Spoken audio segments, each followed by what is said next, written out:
Hi everybody, welcome back to NorCal Slot Car Scene, and today we're going to do part 3 of our series on 32nd scale slot car motors. In part 1 and 2 we discussed the various types of motors that we use in 32nd scale, part 1 being the specs and the applications that we use these motors for, and part 2 is how those various motors perform relative to each other. Today we're going to talk about brushless motors, and that's fairly new to the world of slot car racing, and it has not been embraced by everybody, and there's various reasons for that. There's pros and cons on brushless motors, and we'll talk about that a little bit and go into detail on what I think brushless motors are going to be good for in terms of slot car racing. A little background on brushless motors. They've been around for quite a while. They were developed in 1962. And the beauty of them is they are brushless in that they have no commutator, they have no brushes. The only maintenance item is the bearings that the motor rides in. So it's very low maintenance, and so that definitely has some big advantages. So let's take a look at how they work. Before we get into brushless, let's go do a standard brushed motor. So here you see the can on the right and the armature on the left. And this is a standard type of motor used in slot car racing. It's a 3-pole armature with 2 magnets, 2 permanent magnets. The commutator is attached to the armature, and then you have the motor brushes. And the motor brushes are what supplies the power to the commutator, which in turn charges the electromagnets. To get the motor to spin, first of all, the motor brushes obviously have to be pressed up against the commutator. When you look at a sophisticated 24 scale motor, you see the end bell assembly there with the brushes on the inside. There are springs that hold the brushes in place against the commutator. If the springs are too stiff, it creates drag. If the springs are too weak, the brushes will not properly contact the commutator, which is called brush bounce. So you've got to get the right tension on the springs to make the motor work at the highest level. So brush motors have quite a few components to get the power to the commutator.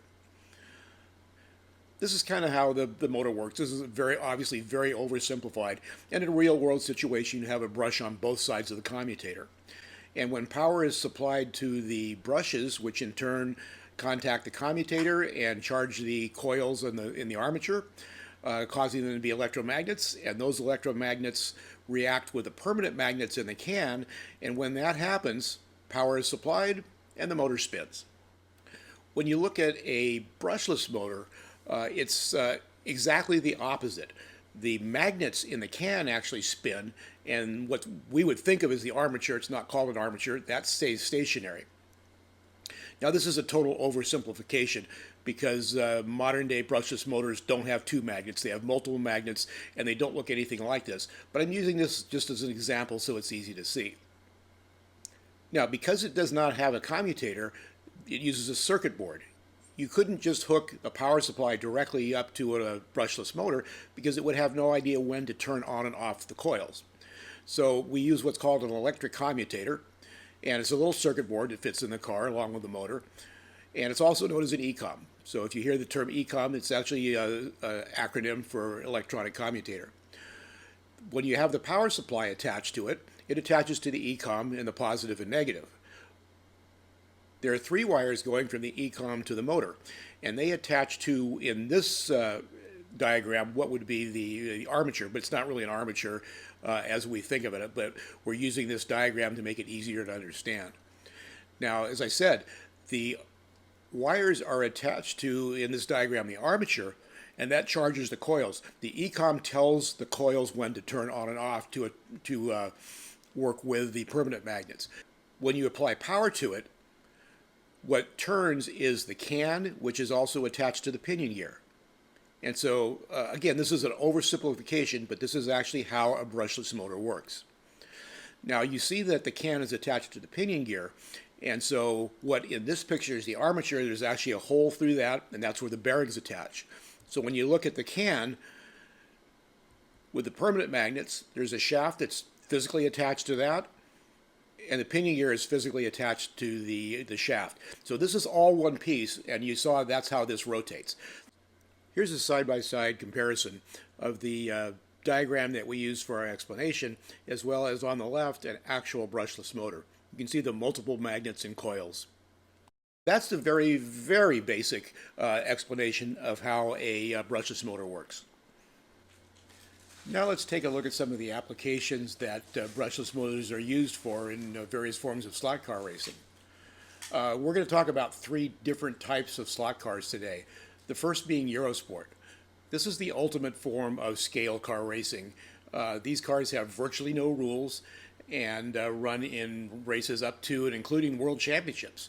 The recent world championships in New Jersey last year with 120 some entries, and there were quite a few brushless motors in the field. The second we're going to talk about is flexicars. I kind of call these Saturday night specials because at most commercial slot car tracks around the country, you'll see these raced every Friday and Saturday night in various forms. These are very popular, and like I said, they're raced all over the country, so they're probably the most popular form of slot car racing right now. Then we'll talk about 30-second scale racing, which is what I do and what this channel really is about. 30-second scale home-style track cars, typically plastic chassis and so on. So is there an application for that? So all of this is based on my opinions on what 30-second scale, Eurosport, flexicars, what they would benefit by from brushless motors and if they're really needed. So we'll talk first about Eurosport. These cars are expensive. A ready-to-run roller can cost around $1,000 with motor, chassis, and everything ready to go. The motors themselves, which is what we're talking about today, the brushed motors that have been around for quite a while, are extremely sophisticated, turn probably in the neighborhood of 100,000 or more RPMs, and they're very expensive as far as slot cars goes. They're $500 or more. And to compete at a high level, you have to have at least 2 or 3, sometimes 4 or 5. And so a motor program for one class at a Eurosport event could be $3,000 or $4,000. And you have the maintenance. These motors, because they're brushed and turn at such a high RPM, the brushes constantly need to be changed. The commutators need to be turned on a lathe, so when you replace it, you basically rebuild the motor. So what we have in Eurosport now is NSR, a company that most of you are familiar with because they primarily sell 30-second scale cars and parts, but they've come out with a Eurosport motor. This motor is fast. It TQ'd one of the classes at that last World Championships. There were multiple motors from NSR in the A mains out of 120 drivers. So these motors now, they're ready for prime time in Eurosport. They're very fast, and now they're affordable. You're looking at a $400 motor as opposed to a $500 plus where you have to have more than one, and this requires virtually no maintenance. Really the only thing that can go wrong, other than everything can break, but really the only maintenance issue are the bearings, so that's fairly inexpensive. So in Eurosport, it's ready for prime time. In my opinion, I think it's going to revolutionize the Eurosport class. Now to the flexicars. They're very popular, as I mentioned, because they're relatively inexpensive, and they're quick, and they're easy to drive. They handle well. And motors for these are typically in the $15 to $20 range. So they're not terribly expensive, but they do have a limited lifespan. There are different types of motors that are used at various tracks. Some are sealed like the motors we use in 30-second scale, so you can't do maintenance on them, you just have to replace them. And some have replaceable external brushes. So there's various types.